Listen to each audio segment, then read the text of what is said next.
الحمد لله الذي لم يزل عالما قديرا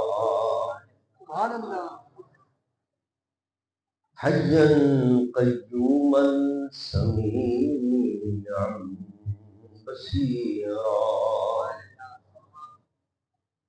والصلاة والسلام على رسوله أرسله بالحق بشيرا ونذيرا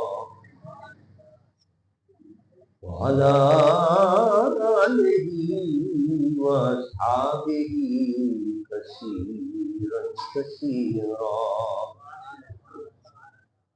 أما بعد فأعوذ بالله من الشيطان الرجيم بسم الله الرحمن الرحيم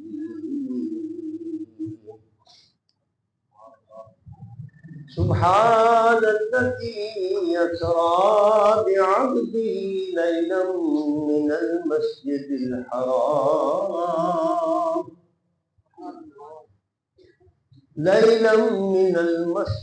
الحرام إلى المسجد الأقصى الذي باركنا حوله لنريه من آياتنا إنه هو السميع البصير صدق الله وصدق رسوله النبي الأمين الكريم ونحن على ذلك لمن الشاهدين والشاكرين والحمد لله رب العالمين. إن الله وملائكته يصلون على النبي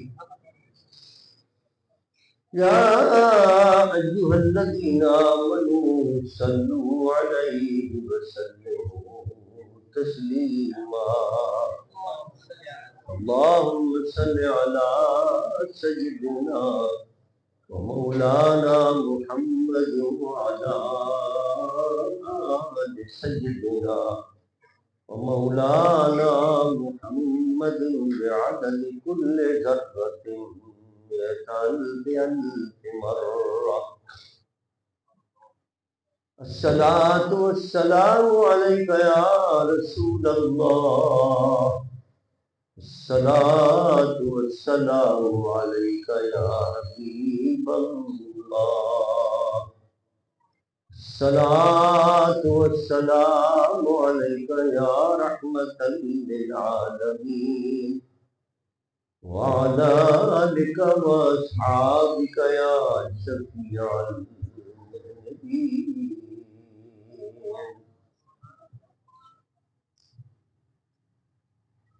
حمد و صلاۃ کے بعد میرے واجب الاحترام بزرگوں اور عزیز دوستوں، مکہ مسجد مہاجر کی انتظامیہ اور اس کے خطیب محترم مولانا شاہ نواز صاحب اور ایک تنظیم انہوں نے بنائی ہوئی ہے، کیا نام ہے اس کا؟ بزم مدحت خیر الورا صلی اللہ علیہ وسلم. اس کے تمام عہدیداران لائق سخت تبلیغ ہے جو ہر مہینے محافل سجاتے ہیں، درس قرآن کی، درس حدیث کی، اور ہمارے اور آپ کے عقائد کو، اعمال کو مضبوط کرنے کے لیے، مستحکم کرنے کے لیے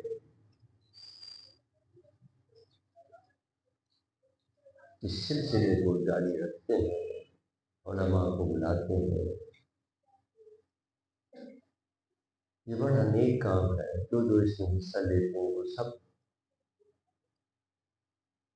بہت بڑے اجر و ثواب کے مستحق بنتے ہیں. آج اسی سلسلے میں ایک محفل سجی بھی ہے، اور چونکہ مہینہ رجب المرجب کا ہے، جس میں اللہ جل وعلا کریم نے میرے اور آپ کے آقا حضور سرور دو جہاں صلی اللہ علیہ وسلم کو معراج مقدس کا عظیم معجزہ عطا فرمایا۔ تو آج کی اس محفل میں حضور کے اس معجزے کا ذکر ہوگا۔ اللہ تعالیٰ میری بھی اور آپ کی سب کی حاضری قبول فرمائے، اور اس محفل کے انعقاد میں جن لوگوں نے جس انداز سے بھی شرکت کی ہے، حصہ لیا ہے، اللہ ان کو سب کو دین اور دنیا کی برکتیں عطا فرمائے۔ قرآن پاک کی جو آیت مقدسہ میں نے تلاوت کرنے کی سعادت حاصل کی ہے، اس میں رب کائنات نے اپنے محبوب کی معراج کا ذکر فرمایا ہے۔ معراج کے بھی دو حصے ہیں، ایک مسجد حرام سے مسجد اقصی تک کا سفر، اور دوسرا مسجد اقصی سے آسمانوں کی طرف اور لامکان لازموں کی طرف۔ اس آیت مقدسہ میں معراج شریف کے پہلے حصے کا ذکر ہے، مسجد حرام سے مسجد اقصی تک کے سفر،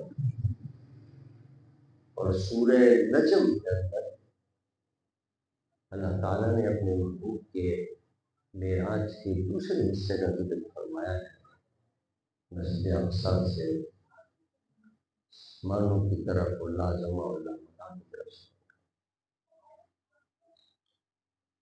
اس پہلے حصے کا ذکر فرمایا تو اس انداز سے فرمایا کہ سبحان سے اس کا آغاز فرمایا، وما سبحان الذی اسریٰ بعبدہ لیلا من المسجد الحرام۔ سبحان اللہ، بلند آواز سے کہتے سبحان اللہ۔ عاشقان مصطفیٰ کا مجموعہ ہے، اور حضور کی معراج کی سن رہے ہیں آپ کو پوری تفصیل کو محبت سے بیٹھے ذرا۔ فما سبحان الذی اسریٰ بعبدہ لیلا من المسجد الحرام الى المسجد الاقصی۔ پاک ہے وہ ذات جو رات کے تھوڑے سے حصے کے اندر لے گیا اپنے بندے کو مسجد حرام سے مسجد اقصی۔ مسجد اقصی کی کیا شان ہے؟ الذی بارکنا حولہ، اس مسجد اقصی کے ارد گرد ہم نے برکتیں ہی برکتیں رکھ دی۔ کیوں لے کے گیا اپنے محبوب کو مسجد حرام سے مسجد اقصی تک کی کیوں سیر کرائی؟ یہ معراج کیوں عطا کی؟ اس کی وجہ فرماتا ہے اللہ لِنُرِيَهُ مِنْ آيَاتِنَا إِنَّهُ هُوَ السَّمِيعُ الْبَصِيرُ۔ یہ سیر ہم نے اس لیے کرائی ہے، اور یہ معراج ہم نے اس لیے عطا کی ہے، اور یہ مسجد حرام سے مسجد اقصی تک ہم اسے لے کے آئے ہیں لِنُرِيَهُ مِنْ آيَاتِنَا، تاکہ اپنے محبوب کو اپنی نشانیاں دکھائیں۔ اِنَّهُ هُوَ السَّمِيعُ الْبَصِيرُ، بے شک وہ سننے والا بھی اور دیکھنے والا بھی۔ اب یہاں اس آیت کے اندر ایک ایک لفظ پر علماء نے بڑی تفصیلی گفتگو فرمائی ہے اور نکات بیان کیے ہیں، لیکن میری یہاں کی تحقیق کا موضوع ہے لِنُرِيَهُ مِنْ آيَاتِنَا۔ اس آیت میں اللہ نے فرمایا لِنُرِيَهُ مِنْ آيَاتِنَا، ہم نے کیوں سیر کرائی؟ اس لیے سیر کرائیے تاکہ اپنے بندے کو اپنی نشانیاں دکھائیں. بس اس پہ غور کرنا ہے کہ وہ کون سی نشانیاں جو اللہ دکھانا چاہتا ہے، وہ کون سی نشانیاں ہیں جو اللہ تعالیٰ نے یہاں اس آیت میں فرمایا کہ ہم نے اپنے بندے کو یہ سیر اس لیے کرائی مسجد حرام سے مسجد اقصی تک کہ اپنی نشانیاں دکھائیں.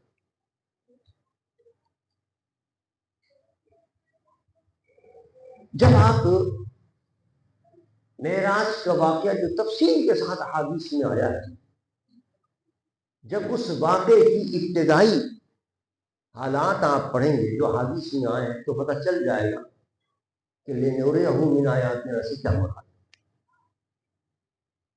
حدیث میں آتا ہے جب حضرت جبرائیل امین آئے اور حضور کو جگایا اور کہا کہ اللہ آپ سے ملاقات کا اشتیاق رکھتا ہے.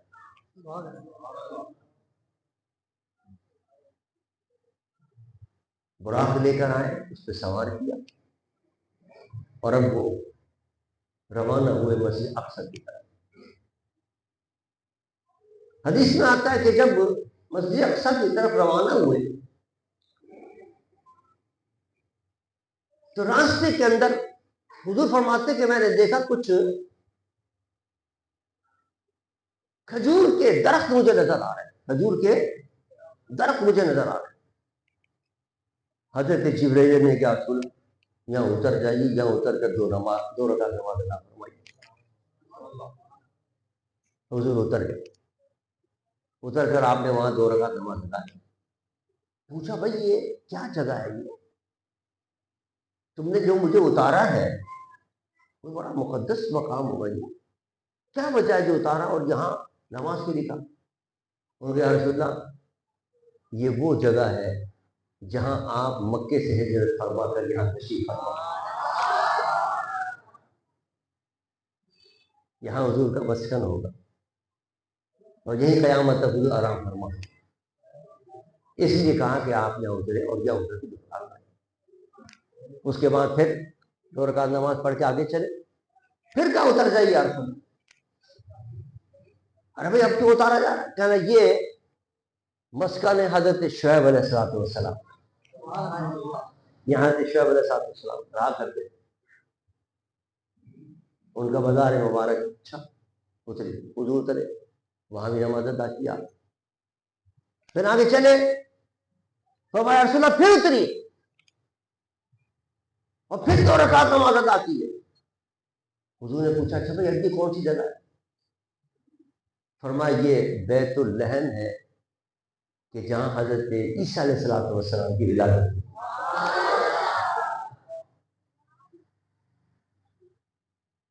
اور راستے کے اندر یہ مختلف جگہ آتی گئیں اور حضور سرور کائنات صلی اللہ علیہ وسلم وہاں تشریف فرما ہوتے رہے اور وہاں نمازیں ادا کرتے رہے. اب قابل غور بات ہے. اب اللہ کیا فرما رہا ہے؟ اللہ فرماتا ہے سبحان الذی اسری بعبدہ لیلا من المسجد الحرام الی المسجد الاقصی الذی بارکنا حولہ لنریہ من آیاتنا انہ هو السمیع البصیر. ہم نے اپنے محبوب کو جو مسجد حرام سے مسجد اقصی تک کی سیر کرائی ہے وہ اس لیے کہ اپنی نشانیاں دکھائیں. مولا وہ کون سی نشانیاں ہیں جس کو دکھانے کے لیے تو نے محبوب کو مسجد حرام سے مسجد اقصی تک لے لیا؟ پتہ چلا اس حدیث مبارک سے کہ جہاں جہاں جس جس مقام پر اللہ کے نبیوں کا مسکن رہا ہے، اللہ کے نبیوں کے مزارات رہے ہیں، وہ تمام مقدس مقامات اللہ کی نشانی ہے. اس نشانی میں اللہ کو وہی دیتا. اب آپ اندازہ کریں کہ معراج کی رات رب کائنات سے لقاء کے لیے جا رہے ہیں، رب کی ملاقات کے لیے جا رہے ہیں، رب کی زیارت کے لیے جا رہے ہیں، رب سے ہم کلام ہونے کے لیے جا رہے ہیں.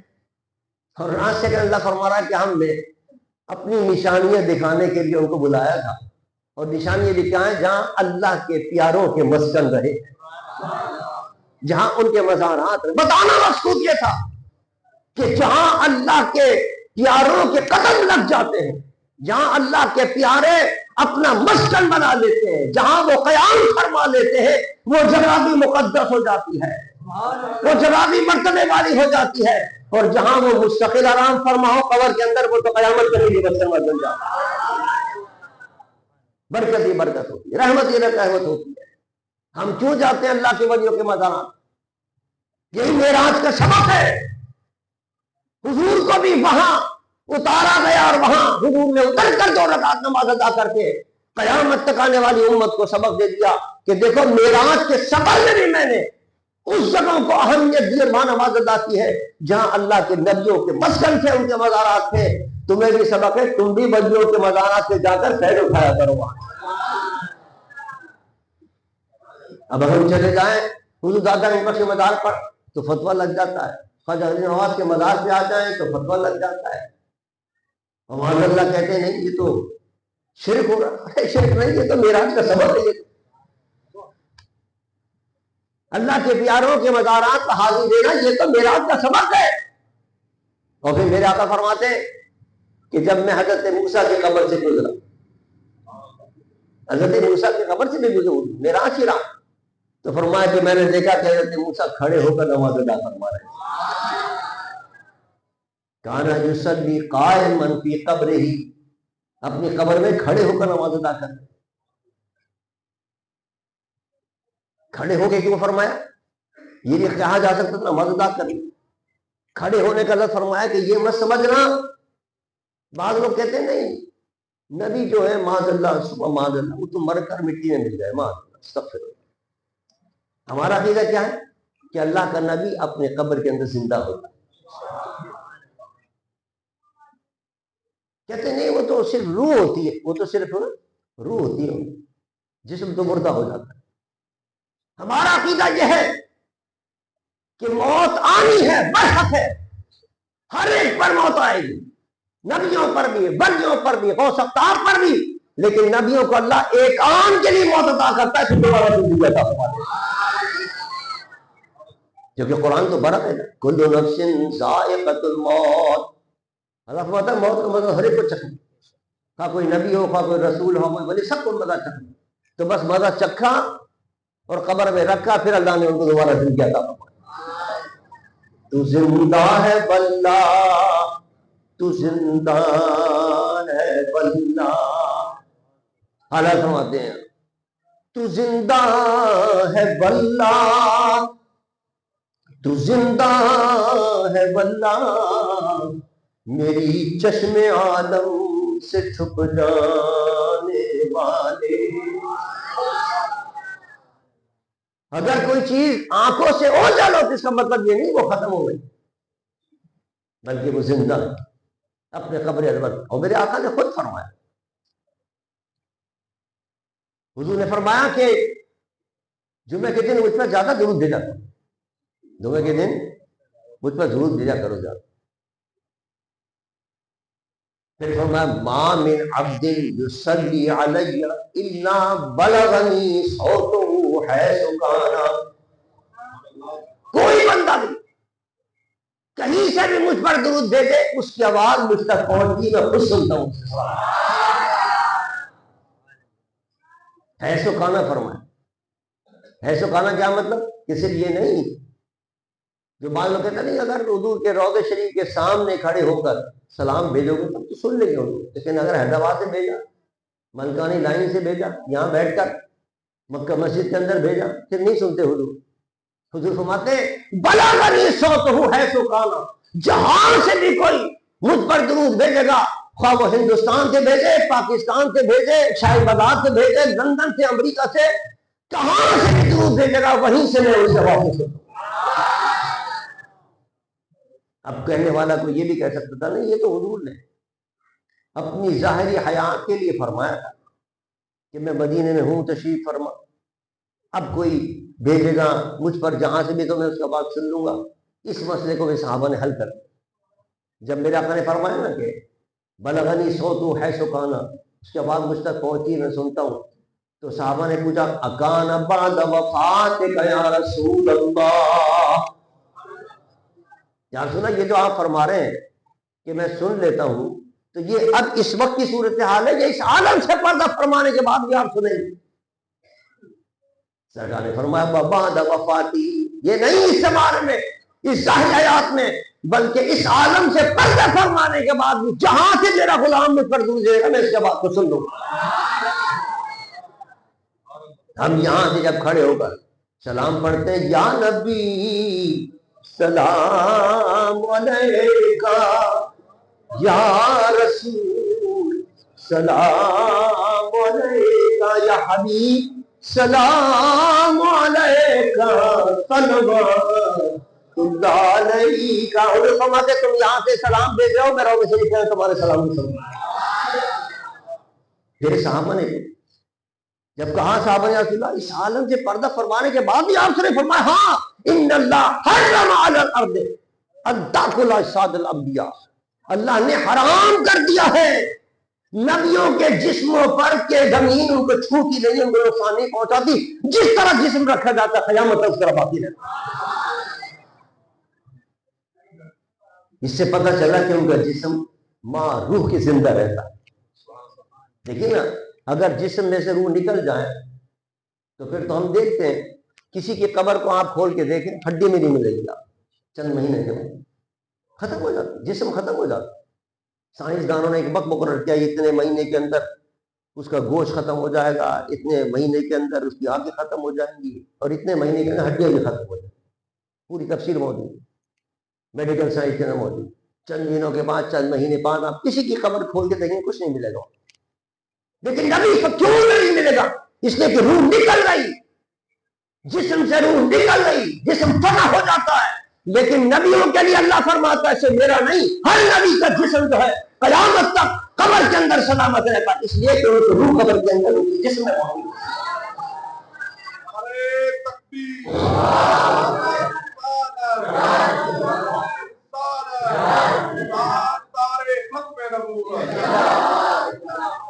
یہی وجہ ہے کہ جب حضور میں جات کی رات حضرت موسیٰ کی قبر سے گزرے تو انہوں نے فرمایا کہ کان یصلی قائما فی قبری، وہ نماز پڑھ رہے تھے، یہ مت سمجھنا ان کی روح نماز پڑھ رہی تھی، وہ کھڑے ہو کر اپنے جسم کے ساتھ نماز پڑھ رہے تھے۔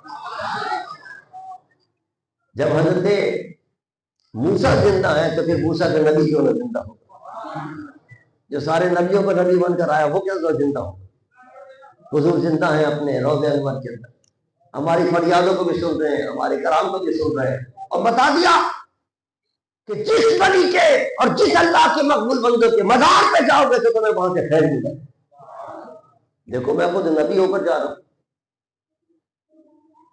ہمیں سبق دینے کی کہ ان مقدس مقامات پر جا کر فیض حاصل ہوتا ہے۔ اللہ اور حضور سرور کائنات صلی اللہ علیہ وسلم اپنی امت کو سبق دینے کے لیے ان مزارات کے اوپر گئے، ان مقامات پر گئے جو مقامات اللہ کے پیاروں سے تعلق رکھتے ہیں۔ حضرت عیسیٰ علیہ السلام جہاں پیدا ہوئے بیت الحم پہ، وہاں بھی وہاں سے اتارا، سب سے پہلے کہاں اتارا؟ مدینہ منورہ کے۔ ان کو پتا تھا یہ وہ جگہ ہے حضرت جبرائیل کو کہ جہاں حضور صرف ٹھہریں گے نہیں، کئی سال قیام نہیں فرمائیں گے بلکہ قیامت میں نہیں آرام فرماؤ۔ کیا مسلمان خوش نصیب ہے کہ جاتے ہیں اور ان کے روضہ شریف پر ہاتھ دیتے ہیں اور اپنی بخشش کا سامان کر کے آتے ہیں۔ من زار قبری وجبت لہ شفاعت۔ اگر حضور چاہتے، حضرت عیسیٰ بھی تو اوپر رہ گئے تھے نا آسمان پر،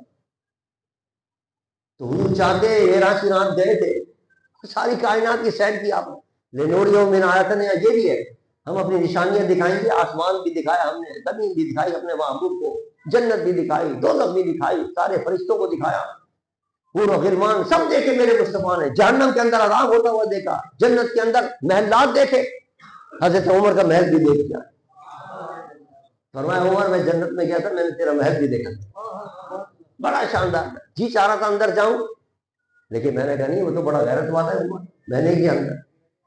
عمر تو آنکھوں میں آنسو آ گئے، یا رسول اللہ اگر آپ وہاں قدم رکھ دیتے میری اس سے بڑی قسمت کی کیا بات ہے۔ اللہ سب کچھ دیکھ کے لنوریہ من آیاتنا، فرمایا ہم نے اس لیے دیکھا تھا کہ ساری تاکہ محبوب دیکھے محبوب یہ تیرے لیے بنایا، یہ سب جہاں تیرے لیے بنایا۔ اپنی بادشاہت کی سیر تو کرو، جب کوئی شخص بادشاہ بنتا ہے تو وہ اپنے علاقے کا جہاں جہاں وہ بادشاہ گیا پھر وہ دورہ کرتا ہے۔ وزیر اعظم بننے کے بعد کہ صاحب میں اس پاکستان کا وزیر اعظم بن گیا، دوسری بات ہے ہمارے وزیر اعظم ہم نکلتے نہیں، اسلام بات ہے وہ کیوں نکلے، جہاں جائیں گے وہاں گالیاں پڑیں گی کہ تم نے یہ کام نہیں کیا، تم نے یہ نہیں کیا، یہاں یہ لوگ مر رہے ہیں وہاں وہ لوگ مر رہے ہیں وہاں وہ، اسے وہ آتے ہی نہیں۔ لیکن سب سے پہلے جو حکومت میں بنتا ہے وہ اپنے پورے مملکت کا دورہ کرتا ہے، لوگوں سے پوچھتا ہے، ان کے حال چال پوچھتا، بھائی تمہیں کوئی تکلیف تو نہیں ہے، کوئی مصیبت تو نہیں ہے، کچھ مشکل میں تو نہیں ہو تم، لیکن یہ کام پوچھے گی، قوم مشکل جگہ پھنسی ہوئی ہے۔ میرے مصطفیٰ کو اللہ نے فرمایا محبوب یہ ساری تیری حکومت ہے زمین و آسمان، اب آؤ سیر کرو، آپ حضور سیر کرنے گئے، جنت کو بھی دیکھا، جنت کو دیکھ کر حضور چاہتے تو جنت میں رک جاتے، اگر ہم کسی اچھی جگہ پر جائیں وہاں سے نکلنے کو نہیں چاہے گا۔ گرمی کے اندر میرے دفتر کے اندر اے سی لگا ہوا، کوئی آتا ہے نا پسینے میں ڈوبا ہوا، وہ وہیں بیٹھ جاتا ہے، وہ کہتا ہے سر یہاں سے تو اٹھنے کو جی نہیں چاہ رہا، ٹھنڈک ہو رہی ہے کیونکہ باہر تو بڑی سخت گرمی ہو رہی ہے، تو آپ بتائیے جنت کے اندر کوئی جائے گا، ہم اور آپ اگر چلے جائیں تو وہاں سے آنے کو جی چاہے گا کسی؟ وہاں کی باہر ہے، کیا بات ہے، سبحان اللہ۔ حضور جنت میں بھی گئے، عمر کا محل بھی دیکھ کے آئے، سب کچھ دیکھ کر واپس آ گئے، کیوں؟ اس لیے کہ مصطفیٰ کو اپنی امت پیاری تھی، سب کو چھوڑا اپنا روضہ شریف ضرورت ہے، تاکہ لوگ آئیں گے روضہ شریف کی زیارت کریں گے اور زیارت کر کے جنت حاصل کریں گے۔ من زار قبری وجبت له شفاعت، جس نے میرے قبر کی زیارت کر لی اس نے میری شفاعت واجب ہو گئی، بس آخر جنت میں لے کے جاؤں، اپنی جنت چھوڑ کے آ گئے تاکہ امت مصطفیٰ کو جنت عطا کرے۔ حضور کی امت کو جنت مل رہی، جو بھی جانتا ہے وہ جنت میں جاتا ہے حضور کے روضہ شریف کو دیکھ کر۔ تو دیکھیے حضور سرور دو جہاں صلی اللہ علیہ وسلم نے معراج کی رات ساری کائنات کی سیر کی اور یہ بتا دیا اللہ تبارک و تعالیٰ نے راستے کے اندر آیاتنا کہ اللہ کے ولیوں کے، جہاں سے بات چلی تھی، اللہ کے ولیوں کے مزارات ہو یا ان کے رہنے کی جگہ ہو یا جہاں وہ قدم رکھ لے وہ چیز بھی مقدس ہو جاتی، اس سے برکت حاصل کیا کرو۔ یہی وجہ ہے حضرت امام اعظم ابو حنیفہ رحمۃ اللہ علیہ، کتنے بڑے امام گزرے اپنے وقت، کاظمیہ کے اندر بغداد شریف کے اندر ان کا مزار پرانوار ہے، الحمدللہ کئی بار اس فقیر کو ان کے روضہ شریف پر حاضری سعادت حاصل۔ حضرت امام شافعی رحمۃ اللہ علیہ، یہ چار امام تو مشہور ہیں، بچے بچے جانتے، امام شافعی کے ماننے والے شافعی کہلاتے، امام احمد بن حنبل کے ماننے والے حنبلی کہلاتے، امام مالک کے ماننے والے مالکی کہلاتے، اور ہم اور آپ جو امام اعظم کے ماننے والے وہ حنفی کہلاتے، امام اعظم حنیفہ کی طرف منسوب ہے، حنفی کہلاتے۔ یعنی یہ چار بڑے امام ہیں، چھوٹے موٹے مولوی کی بات نہیں کر رہا، یہ وہ ہیں جن کے مقلد لاکھوں کی تعداد کے اندر ہیں، بعض عرب علاقوں کے اندر سب مالکی ہیں، سب امام مالک کو مانتے ہیں، ان کے پیروکار، بعض علاقے ایسے ہیں جہاں صرف امام شافعی کو ماننے والے۔ اب آپ اندازہ کیجیے امام شافعی کا کیا مقام ہوگا، جن کے ماننے والوں کے اندر بڑے بڑے اولیاء ہیں، بڑے بڑے محدثین ہیں، بڑے بڑے مفسرین اور فقہاء ہیں جن کے ماننے والوں میں، اس امام کا کیا شان ہوگا؟ اس امام کی شان یہ ہے، امام شافعی رحمۃ اللہ علیہ فرماتے ہیں کہ میں جب بھی کسی مسئلے میں اٹک جاتا ہوں، مسئلہ حل نہیں ہو رہا ہوتا، سارا زور لگا لیا لیکن مسئلہ حل نہیں ہو رہا، تو میں کیا کرتا ہوں، حضرت امام اعظم کے مزار پر حاضر ہوتا ہوں، امام اعظم کے مزار پر حاضر ہو کر 2 رکعت نماز ادا کر کے ان کے وسیلے سے اللہ کی بارگاہ میں دعا کرتا ہوں، اسی وقت میرا مسئلہ حل ہوتا۔ یہ ہے معراج کا سبق جس پر اللہ کے ولیوں نے عمل کیا اور مقرب بن گئے، اللہ کے ولیوں کے مزارات سے حاضر ہو کر اور ان کے سچے میں جب دعا کرتے ہیں تو اللہ کی رحمت برس سے شروع ہو جاتی، مشکلیں آسان ہو جاتی۔ یہ مہینہ رجب کا ہے، حضرت خواجہ غریب نواز کا مہینہ، وہ تو مادرزاد ولی تھے، ماں کی پیٹ سے ولی پیدا ہوئے تھے، لیکن جب حکم ہوا جاؤ ہندوستان کے اندر اسلام کا پرچم لہراؤ جا کے، تو پھر سب سے پہلے داتا گنج وسیلی حج علی کے مزار پر حاضر، چندہ کیا 40 روز تک، روحانی فیض حاصل کیا، روحانی قوت حاصل کی کہ جا رہا ہوں بہت بڑا مقابلہ کرنا ہے۔ اس مقابلہ کرنے کے لیے روحانی طاقت کہاں سے حاصل کی؟ حضور داتا گنج سے حیدری کے بظاہر کرنا۔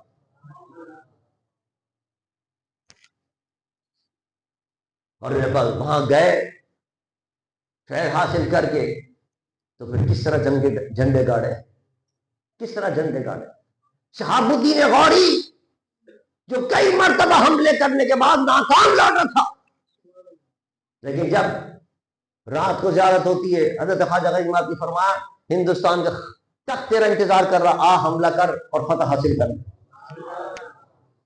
دوڑتا ہوا آیا، وہی شہاب الدین غوری جو کوئی حملے میں ناکام ہو چکا تھا، وہی جب حضرت خواجہ غریب نواز کے حکم پر عمل کرتا ہے اور ان کی پشت پناہی ہوتی ہے اور ان کی دعائیں ساتھ ہوتی ہیں، تو پھر عالم یہ ہوتا ہے کہ حضور نے فرمایا تھا خواجہ غریب نواز نے، جب راجا نے بہت آپ کو پریشان فرمایا تو ہمیں کیا نکالے گا، ہم نے تجھے زندہ اللہ کے ایک مجاہد کے ہاتھ میں دے دیا، پکڑ کر زندہ دے دیا، یہ بھی نہیں مردہ دیا۔ ایسا ہی ہوا کہ جب جنگ ہوئی تو شہاب الدین غوری کے ہاتھ میں وہ زندہ راجا آیا اور پھر اس نے اس کو جہنم واصل کیا، اور جب وہاں سے فارغ ہو کر فتح کر کے حضور خواجہ غریب نواز کی بارگاہ میں آیا تو کہنے لگا یہی تو وہ نورانی چہرہ جس نے مجھے خواب کے اندر حکم دیا تھا۔ تو یہ فیض ملتا ہے اللہ کے ولیوں کے آستانوں سے، اللہ کے ولیوں کے مزارات سے لوگ فیض اٹھانے والے فیض اٹھا کر دنیا کو فتح کرتے ہیں، دلوں کو فتح کرتے ہیں۔ حضرت خواجہ غریب نواز نے دلوں کو فتح کیا اور شہاب الدین غوری نے ہندوستان کو فتح کیا۔ یہ اللہ کے ولیوں کی شان ہے، ان کا مقام، یہ مرتبہ اور یہ پیغام ہے معراج مقدس کا۔ بہت سارے سبق ہیں لیکن میں صرف ایک سبق میں نے آپ کو بتایا کہ جس معراج مقدس سبق ملا کہ اللہ کے ولیوں کے مقدس مقامات پر حاضر دینا چاہیے، ان سے فیض حاصل کرنا چاہیے، ان کے وسیلے سے دعا کرنی چاہیے، اللہ تعالیٰ ان کے وسیلے دعائیں قبول فرماتا ہے۔ اور پھر قرآن پاک میں ایک نہیں کئی واقعات ہیں اس معاملے کو سبق دینے کے لیے۔ تابوت سکینہ کا واقعہ، ایک تابوت تھا، اس کے اندر حضرت موسیٰ علیہ السلام کا عصا بھی تھا، حضرت ہارون کی جوتی مبارک بھی تھی، چند اور نبیوں کے تبرکات بھی تھے اس کے اندر۔ بنی اسرائیل جب بھی جاتے تھے کافروں سے مقابلہ کرنے کے لیے اس تابوت کو آگے رکھتے تھے، اللہ کی بارگاہ میں عرض کرتے مولا اس کے صدقے میں فتح عطا کر دے، اللہ فتح عطا فرما دیا۔ تو پتہ چلا کہ اللہ کے پیاروں سے جس چیز کو نسبت ہو جائے، جو تعلق ہو جائے، وہ بھی اتنی برکت والی ہو جاتی ہے، اور اللہ کی بارگاہ میں اس کا وہ مقام ہوتا ہے کہ اس کے وسیلے سے مانگو تو اللہ تعالیٰ جو مانگ تو عطا فرما دے۔ الحمدللہ ہم اہل سنت والجماعت کے لیے کہتے ہیں صاحب وہ تو شرک کرتے ہیں، قبروں پہ آگ شرک نہیں کرتے، ہم مانگتے اللہ سے لیکن اس اللہ کے ولی کے وسیلے سے مانگتے، جہاں اللہ کی رحمت نازل ہو رہی ہے اس کے وسیلے سے ہم مانگتے، تو یہ شرک نہیں ہے، یہ تو سبق ہے، معراج کا سبق ہے، یہ تو تابوت سکینہ کا سبق ہے جس کا قرآن میں اللہ تعالیٰ نے تفصیل کے ساتھ ذکر کیا اور ہمیں سبق دینے کے لیے ذکر کیا۔ بہرحال الحمدللہ یہ تو ایک عقیدہ نہیں، ہم اہل سنت والجماعت کے تمام عقیدے الحمدللہ قرآن سے بھی ثابت ہیں، حدیث سے بھی ثابت ہیں الحمدللہ۔ اس لیے محفل سجاتے رہنا چاہیے، مولانا ماشاءاللہ یہاں ہر محفل اسی لیے سجاتے ہیں ہر مہینے تاکہ آپ کو اہل سنت کے عقائد پتہ چلے، نظریات کا پتہ چلے اور اس پر آپ عمل کریں تو دنیا کے اندر بھی کامیاب اور آخرت میں بھی کامیابی ہوگی۔ اگر غلط عقیدہ رکھو گے تو پھر کتنے عمل کرو سارے عمل بیکار جائے۔ اصل چیز عقیدہ ہوتی ہے، عقیدہ درست ہونا چاہیے، عقیدہ اگر درست ہے تو پھر نماز پڑھو گے ٹوٹی پھوٹی نمازوں میں بول کے اللہ قبول فرما لے، اور عقیدہ ہی درست نہیں ہے۔ دیکھیے نا قادیانی جو ہے ان کا عقیدہ درست نہیں ہے، وہ حضور کو خاتم النبی نہیں مانتے، تب ان کی مسجد نہیں رہی، کورٹ کا فیصلہ آ گیا، سپریم کورٹ کا فیصلہ آ گیا نہیں اس کو مسجد نہیں کہتے، تم اپنی عبادت گاہ کو اس کو، وہ نماز پڑھتے ہیں کہ نماز نہیں کہہ سکتے تو مسلمان نہیں، نماز ان کی مقبول نہیں، روزہ ان کا مقبول نہیں، نماز مسجدیں ان کی مسجد نہیں رہی، اذان ان کی اذان نہیں رہی، کیوں؟ اس لیے کہ عقیدہ درست نہیں رہا۔ اصل عقیدہ درست ہونا چاہیے، جب عقیدہ درست ہوگا تو ٹوٹی پھوٹی نمازوں کی بہت اللہ قبول فرمائے۔ تو لہٰذا یہ جو محفلیں سجاتے ہیں ماشاءاللہ یہ بڑا اہم کام ہو رہا ہے، اس کے اندر حصہ لینا چاہیے آپ سب حضرات کو، اور جو علماء بیان کر کے جائیں اس پر عمل کرنا چاہیے، اور صرف عقیدہ درست ہونے کے بعد یہ بے فکر نہ ہو جائے کہ عقیدہ تو ہمارا درست ہے جنت میں چلے جائیں بھائی، اب اس کے بعد عمل کا نمبر، اب نماز کا نمبر ہے۔ اور نماز بھی کتنی اہمیت ہے کہ میرے آقا سرور دو ہزار صلی اللہ علیہ وسلم نے معراج کی رات دیکھا کن لوگوں پر کیسا عذاب ہو رہا ہے نماز نہ پڑھنے والوں پر، اور آنکھیں بتایا امت کو کہ دیکھو میں دیکھ کے آیا ہوں جہنم کے اندر بعض لوگ ایسے تھے جو آج بھاری پتھروں سے جن کے سروں کو کچلا جا رہا تھا۔ آپ اندازہ کریں دنیا کے اندر اگر کسی کے سر کو بھاری پتھر سے کچلے کتنا عذاب، کتنا سخت کو تکلیف ہو زندہ آدمی کو، اور یہاں تو اگر کچلیں گے تو تقریباً 5 منٹ میں جان نکل جائے گی، تکلیف سے نجات مل جائے گی۔ حضور فرماتے ہیں وہاں نجات نہیں مل رہی، میں نے دیکھا فرشتے کچل لیتے اس کے سر کو، پھر دوبارہ سر صحیح ہو جاتا، پھر کچلتے تھے، پھر صحیح تھے، پھر کچلتے تھے۔ آپ اندازہ کریں کیا تکلیف اور کیا عذاب۔ پوچھا یہ کیوں عذاب ہو رہا ہے، اس کو کس چیز کا عذاب ہو رہا ہے؟ جبرائیل نے کہا رسول اللہ جو لوگ نماز کے وقت پڑے سوتے رہتے تھے ان کو عذاب دیا جا رہا، تکیے پر رکھا سر آرام کر رہے ہیں، ادھر اذان کی آواز آ رہی ہے، فجر کا وقت گزر گیا، پتہ چلا ظہر کا وقت گزر گیا، ظہر کے وقت بھی سو رہے، پتہ چلا عصر کے وقت سو رہے، مغرب عشاء کے وقت سو رہے۔ جو لوگ آرام کرتے ہیں اپنے سر کو آرام دیتے ہیں نماز کے وقت میں ان کو عذاب ملے گا۔ چاہیے اللہ کے غضب سے ڈر۔ حضور کو معراج اس لیے کرائی تھی لنریہ من آیاتنا کہ دکھائیں ساری چیزیں، محبوب یہ ساری چیز دیکھ کے جائیے اور اپنی امت کو بتائیے جا کر میں اپنی آنکھوں سے دیکھ کر آیا ہوں، ثواب بھی دیکھ کر آیا ہوں، عذاب بھی دیکھ کر آیا ہوں، عمر کی شان بھی دیکھ کر آیا ہوں، جنت کے اندر اس کا محل بھی دیکھ کر آیا ہوں، اور جو عذاب جو نماز نہ پڑھنے والے ہیں ان کا عذاب بھی دیکھ کر آئے ہوں۔ تو امت کو بتایا ہمیں چاہیے کہ ہم نماز پابندی کے ساتھ ادا کریں۔ اب آپ بتائیے اس مسجد کے اندر فجر کے وقت اگر میں مولانا سے پوچھوں کہ کتنی یہاں صفیں ہوتی ہوں تو زیادہ سے 2 صفیں ہوتے ہوں فجر، ہر مسجد میں یہ حال کہ بہت زیادہ پڑھنے والے ہوتے ہیں 3 صفیں ہو جاتی ہوں، اور جمعے کے دن آپ کی پتہ نہیں کتنی یہ منزلیں وہ بھی ساری بھر جاتی ہوں ساری۔ اس کا مطلب یہ محلے کے اندر کئی ہزار لوگ نماز پڑھتے ہیں، جمعے سے پتہ چل گیا نا جمعے میں کتنے لوگ آتے، اب وہ سارے کے سارے لوگ سوتے ہوتے ہیں، فجر کی اذان کی آواز آتی ہے کسی کو ہوش نہیں آتا، ساری رات موبائل پہ گزار دیتے، جب فجر کا وقت ہوتا ہے تب بھی شیطان بہکاتا اس وقت نیند آتی، ساری رات گزار دی موبائل پہ، گناہ کرنے گزار دی۔ ارے یہ گناہ میں گزاری تھی، بلکہ یہ نہیں گناہ کرنا چاہیے تھا، لیکن یہ اللہ نے فجر اس لیے رکھی ہے کہ فجر پڑھ لو سارے گناہ معاف ہو جائے، لیکن نہیں، گناہ بھی کرتے ہیں، پھر توبہ بھی نہیں کرتے، پھر نماز بھی ادا نہیں کرتے۔ نماز کو اللہ نے اس لیے رکھی تاکہ گناہ معاف ہو جائے، لیکن ہم نماز نہیں پڑھتے۔ یہ معراج کا سبق ہے کہ ہم پابندی کے ساتھ نماز ادا کریں، رمضان شریف آ رہا ہے، رمضان کے روزے رکھیں، زکوٰۃ دیں۔ حضور زکوٰۃ نہ دینے والوں کا عذاب بھی دیکھ کے آیا ہے، صرف زکوٰۃ نہیں بلکہ دینی کاموں میں حصہ لینا چاہیے، دینی کاموں میں بڑھ چڑھ کر حصہ لینا چاہیے۔ کہیں کوئی مدرسہ ہے، کوئی مسجد بن رہی ہے، کہیں کوئی دینی کام ہو رہا ہے، ابھی جلسہ ہو رہا ہے، جلسے کے اندر کوئی خرچے اخراجات ہو رہے ہیں، علماء آتے ہوئے علماء کو کچھ پیش کرنا ہوتا ہوگا، حصہ لیں، دینی کاموں میں حصہ دیا کریں، تو یہ آخرت میں آپ کے کام آئے، قبر میں آپ کے کام آئے۔ یہ سب جو دنیا کے اندر آپ خرچ کرتے ہیں وہ سب دنیا میں رہ جائے گا، جو آپ نے اللہ کی راہ میں خرچ کیا ہے وہ قبر کے اندر کام آئے گا، حشر میں کام آئے گا۔ اللہ ہمیں آپ کو سب کو اپنے معبود کی اتباع کی توفیق عطا فرمائے، اور جو معراج سبق ملے ان تمام سبقوں پر عمل کرنے کی توفیق عطا فرمائے۔ کھڑے جائیے۔